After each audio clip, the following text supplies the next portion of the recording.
Everyone, this is Shadon Roy. I welcome you all to my channel Easy and Useful Learning. Here you can learn English in Bengali very easily. আজ আমি কতগুলো daily use English sentence নিয়ে আলোচনা করব যেগুলো তোমাদের day to day কনভারসেশনে অনেক বেশি সহায়ক হবে বলে আমার বিশ্বাস। চলো তবে দেখে নেওয়া যাক আজকের ইংলিশ সেন্টেন্সগুলো কি কি। প্রথম সেন্টেন্সটি হলো ও কথা এখন রেখে দাও। ইংলিশে বলা হয় ড্রপ দ্যাট ম্যাটার নাও। এইখানে এই ইংরেজি বাক্যে আমরা ড্রপ কথাটা ব্যবহার করেছি। ড্রপটা এই বাক্যে আমরা ব্যবহার করেছি to stop something like discussing something or continuing with something অর্থে। অর্থাৎ কোনো কাজ চলছে সেটাকে থামানোর জন্য আমরা ড্রপ ব্যবহার করতে পারি, কোনো আলোচনা চলছে সেটাকে থামানোর জন্য আমরা ড্রপ ব্যবহার করতে পারি। এইভাবে এই বাক্যে থামানো অর্থে আমরা ড্রপ কথাটা ব্যবহার করেছি।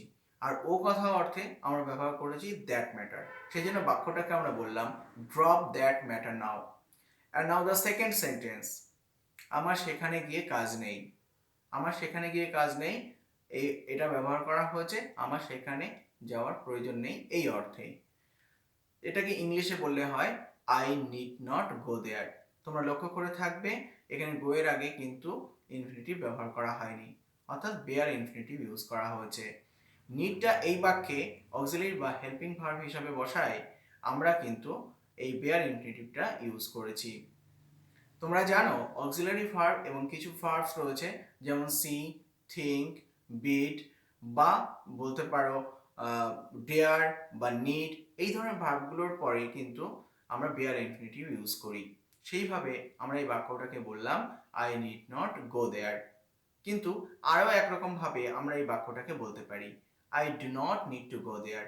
এখানে গো এর আগে আমরা টু ইনফিনিটিভ বসিয়েছি, কারণ এখানে আমরা ডুটাকে অক্সিলারি ভার্ব হিসাবে বাক্যে ব্যবহার করেছি এবং নেটটা মেইন ভার্ব হিসাবে নিড শব্দটা মেইন ভার্ব হিসাবে বাক্যে বসেছে। সেই জন্য আমরা ইনফিনিটিভ গো কথাটা ব্যবহার করেছি, ইনফিনিটিভ টু বসিয়ে আমরা গোটাকে ব্যবহার করেছি। সেই জন্য এই বাক্যটাকে আমরা বলতে পারলাম I do not need to go there. তাহলে আমরা দুরকম ভাবে বললাম, একটা হচ্ছে I need not go there আর একটা বললাম I do not need to go there. এই দুরকম ভাবেই আমরা বাক্যটাকে বলতে পারি। এবার আছি তৃতীয় উদাহরণে, সে আমার চক্ষুশূল বা সে আমার কাছে চক্ষুশূল। সেটাকে ইংলিশে বললে কি হবে? হি is an eyesore to me. He is an eyesore to me. এই বাক্যটি একটি সিম্পল প্রেজেন্ট টেন্স। সাবজেক্ট হির পরে আমরা ইজ বসিয়েছি, তারপরে আমরা অবজেক্ট অ্যান আইশোর ব্যবহার করেছি বা কমপ্লিমেন্ট টু মি কথাটা ব্যবহার করেছি। অর্থাৎ বাক্যটাকে আমরা বললাম he is an eyesore to me. সে আমার কাছে একজন চক্ষুশূল বা চক্ষুশূল ব্যক্তি। এই চক্ষুশূলটাকে আমরা বাংলায় আবার বলি চোখের বালি। চোখে যদি বালুকণা ঢোকে তাহলে সেটা আমাদের কাছে অসহনীয় হয়ে ওঠে, সহ্য করতে পারি না। সেই জন্য চক্ষুশূল বা চোখের বালি এগুলোর অর্থ হচ্ছে যা আমরা সহ্য করতে পারি না, সেই কোনো ব্যক্তি হতে পারে বা বস্তু হতে পারে। আর আইশোরটাকে ব্যবহার করি আমরা ইংলিশে। আর আইশোরের অর্থ হলো সামথিং ভেরি আগলি, অর্থাৎ কোনো কিছু খুব কদর্য। এই অর্থে আমরা আইশোর কথাটা ব্যবহার করতে পারি। অ্যান্ড আরও কি ব্যবহার করতে পারি না, something unpleasant to look at, কোনো কিছু দেখতে কদাকার, এরকম অর্থেও আমরা কিন্তু আইশোর কথাটা ব্যবহার করতে পারি। অথবা something offensive two view, specially আ বিল্ডিং। কোনো একটা বিল্ডিং যদি সেটাকে অশোভন দেখতে লাগে বা সেটা যদি সহ্য করা না যায়, চক্ষুশূল হয়ে ওঠে, তাহলে সেটার ক্ষেত্রেও আমরা কিন্তু আইশোর কথাটা ব্যবহার করতে পারি। এরকম একটা উদাহরণ দেওয়া যাক না, পুরনো পরিত্যক্ত বাড়িটি প্রতিবেশীদের কাছে চক্ষুশূল হয়েছে। এটাকে যদি ইংলিশে বলি তাহলে আমরা কি বলবো?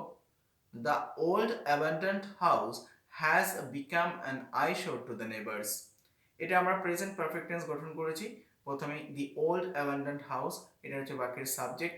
তারপর সাবজেক্ট অনুসারে প্রেজেন্ট পারফেক্ট টেন্সের নিয়ম অনুসারে অক্সিলারি ভার্ব আমরা বসিয়েছি হ্যাজ।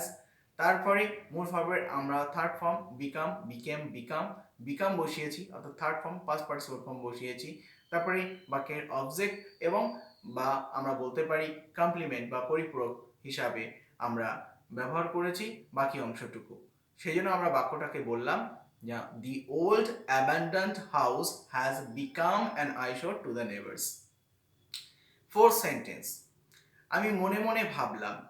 এটাকে ইংলিশে যদি বলি আমরা বলবো I thought within myself.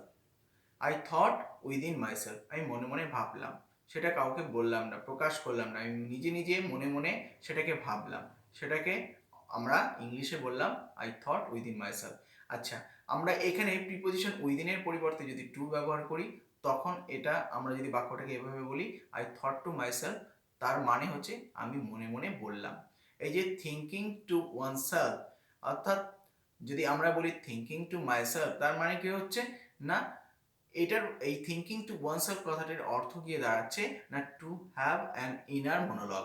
তোমার মনোলগ কথাটা জানো, একা একা বলা অর্থে আমরা মনোলগ কথাটা ব্যবহার করতে পারি। কোনো সংলাপ বা কোনো কথা তুমি যদি একা একা বলো, তাহলে সেটাকে মনোলগ বলা হয়। তাহলে to have an inner monologue অর্থে থিঙ্কিং টু ওয়ানসেলফ ব্যবহার করা হয়। বা বলতে পারো to make a statement to oneself in one's mind without saying it loud. জোরে না বলে মনে মনে কোনো কথা বলাকে আমরা বলি থিঙ্কিং টু ওয়ানসেলফ। সেই জন্য এই আই থট টু মাইসেলফ মানে আমি মনে মনে বললাম। এর একটা এক্সাম্পল দিই। আমি মনে মনে বললাম যে আমি তার সাথে কখনো কথা বলবো না। এটাকে যদি ইংলিশে বলি তাহলে কি বলবো, না I will not talk to him any more, I thought to myself.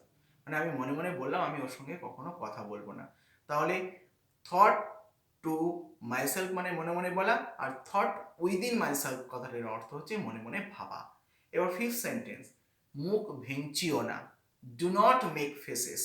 এটাও একটা ইম্পারেটিভ সেন্টেন্স। এখানে কিন্তু সাবজেক্টিভ উজ্জ্ব রাখা হয়েছে। এই মুখ ভেঙচানো, এই মেক ফেসেস শব্দটা এসেছে মেক আ ফেস থেকে। Make a face means to produce a facial expression to show dislike or some other negative emotion or that is intended to be amusing. অর্থাৎ কোনো একটা মুখের অভিব্যক্তির সাহায্যে আমাদের কোনো ডিসলাইক বা কোনো অপছন্দ বা বিরাগ বা বিরক্তি প্রকাশ করতে পারি বা নেগেটিভ ইমোশন প্রকাশ করতে পারি। এটা যেমন একটা নেগেটিভ দিক রয়েছে, এর একটা পজিটিভ দিকও রয়েছে। আমরা সবসময় মুখভঙ্গি করি কোনো নেগেটিভ ইমোশন বা কোনো ডিসলাইক প্রকাশ করার জন্য নয়, আমরা অ্যামিউজিং করার জন্য, কোনো মজাদার করে তোলার জন্য বা চিত্তাকর্ষক করে তোলার জন্য আমরা কিন্তু মুখভঙ্গি করি বা মুখ ভ্যাংচাই। তারই আর একটা এক্সাম্পল আমরা যদি দিই, যে আমাদের শিক্ষক মশাই যখন আমাদের দিকে তাকাচ্ছিলেন না, তখন আমার সহপাঠী আমার দিকে মুখ ভ্যাংচাচ্ছিল। এটাকে যদি ইংলিশে ট্রান্সলেট করি তাহলে আমরা কি বলতে পারি, my classmate was making faces at me when our teacher was not looking at আস। অর্থাৎ শিক্ষকমশাই আমাদের দিকে যখন তাকাচ্ছিলেন না, তখন আমার সহপাঠী সুযোগ বুঝে কি করলো না আমাদেরকে মুখভঙ্গি করলো বা মুখ ভ্যাংচালো।